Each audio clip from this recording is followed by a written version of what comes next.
8 வகையான மில் இருக்குது. நம்ம முதல்ல பார்க்க போகிறது ஹேமர் மில்லு தான்.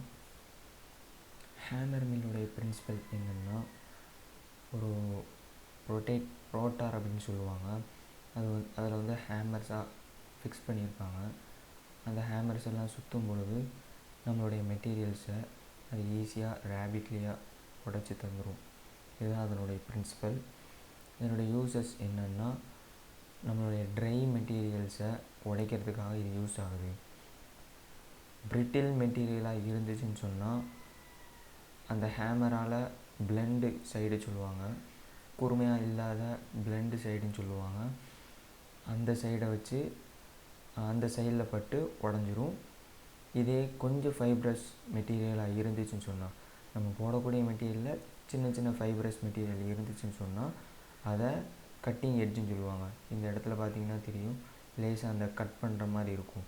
அது மூலமாக அந்த சைஸை வந்து ரெடியூஸ் பண்ணுவாங்க. இதுதான் ஹேமர் மில். இப்படி தான் இருக்கும், உள்ளக்க இப்படி தான் இருக்கும். இது ஃபீடு. இது வழியாக நம்மளுடைய மெட்டீரியல் உள்ளே போடுவோம். இது வந்து ரோட்டார் அப்படின்னு சொல்லுவாங்க. இதில் ஹேமர்லாம் பொருத்தப்பட்டிருக்கும். இது சுற்றிக்கிட்டே இருக்கும். நம்ம உள்ளக்க போட போட அந்த மெட்டீரியல்லாம் உடைக்கப்பட்டு, இதுதான் கட்டிங் எட்ஜுன்னு சொல்லுவாங்க. கூர்மையாக இருக்குல்ல, அதை வச்சு கட் பண்ணிக்கும். அது எவ்வளோ சைஸ் வேணும் அப்படிங்கிறத நம்ம கீழே ஸ்க்ரீன் மூலமாக நம்ம ப்ராடக்ட் எடுக்கலாம்.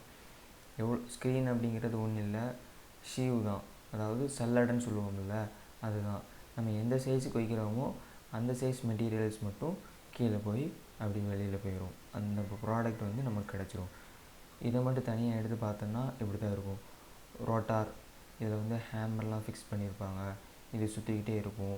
மெட்டீரியல்ஸ் உள்ளே வர வர இது சுற்ற சுற்ற அதை உடச்சி கீழே ஸ்க்ரீன் மூலமாக சின்ன சைஸாக இருந்துச்சுன்னா சின்ன சைஸ் பார்ட்டிகிள்ஸ் மட்டும்தான் கீழே போகும். அந்த மாதிரி செட் பண்ணியிருப்பாங்க. இதனோட அட்வான்டேஜ் என்னென்னா, ஈஸியாக நம்ம சீக்கிரமாக வேலையை முடிச்சிடலாம். அது மட்டும் இல்லாமல் நிறைய மெட்டீரியல்ஸ், எவ்வளோ டிஃப்ரெண்ட் மெட்டீரியலாக இருந்தாலும் டிஃப்ரெண்ட் டைப் ஆஃப் மெட்டீரியல்ஸை இந்த ஹேமர் மில்லில் வந்து நம்ம வந்து உடைக்கலாம். இதை இன்ஸ்டால் பண்ணுறதும் ஆப்ரேட் பண்ணுறதும் ஈஸி. கண்டினியூஸாகவும் இதை ஆப்ரேட் பண்ணலாம். நம்மளுடைய சைஸ் இருக்குல்ல, அந்த சைஸை இந்த அளவுக்கு தான் வேணும், இந்த அளவுக்கு போதும் அப்படின்னு நம்ம சொன்னோன்னு சொன்னால் அந்த சைஸை வந்து நம்மளால் ஈஸியாக கண்ட்ரோல் பண்ண முடியும். எது மூலமாக நம்மளால் கண்ட்ரோல் பண்ண முடியும்னா, அந்த ரோட்டார் சுற்றுது இல்லை, அந்த சுற்றுற ஸ்பீடை கண்ட்ரோல் பண்ணுறது மூலமாக நம்மளுடைய சைஸை கண்ட்ரோல் பண்ண முடியும். அது மட்டும் இல்லாமல் ஹேமரோடைய டைப்பையும் ஷேப்பையும் மாற்றுறது மூலமாக நம்மளுடைய சைஸை, பார்ட்டிகல் சைஸை, ப்ராடக்ட் சைஸை வந்து நம்ம கண்ட்ரோல் பண்ண முடியும். அது மட்டும் இல்லாமல் கீழே ஸ்க்ரீன் நம்ம வச்சுருப்போம்ல, அந்த சீவோடைய சைஸை நம்ம கம்மி பண்ணணும்னு சொன்னால் நமக்கு கிடைக்கக்கூடிய மெட்டீரியல் கம்மியான உள்ள மெட்டீரியல் மட்டும்தான் கீழே நமக்கு ப்ராடக்டாக வரும். பெருசாக்கிட்டேன்னு சொன்னால் எவ்வளோ பெருசாக்குறோமோ அவ்வளோ பெருசுக்கு நமக்கு வந்து ப்ராடக்ட் கிடைக்கும். டிஸ்அட்வான்டேஜ் என்னென்னா, இது கண்டினியூஸாக சுற்றுறதுனால ஹீட் பில்ட் ஆகும். அப்படி ஹீட் பில்ட் ஆகிறது நம்மளுடைய மெட்டீரியலை டீக்ரடேஷன் பண்ணுறதுக்கு வாய்ப்பு இருக்குது.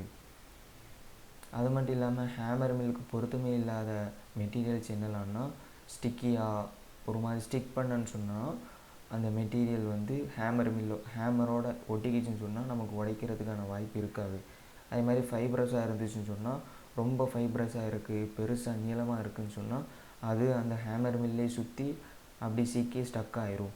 அந்த மாதிரி வாய்ப்புகள் ஏற்படுறதுக்கு இருக்குது. அது மாதிரி ரொம்ப ஹார்டு மெட்டீரியலையும் இந்த ஹேமர் மில்லால் உடைக்க முடியாது.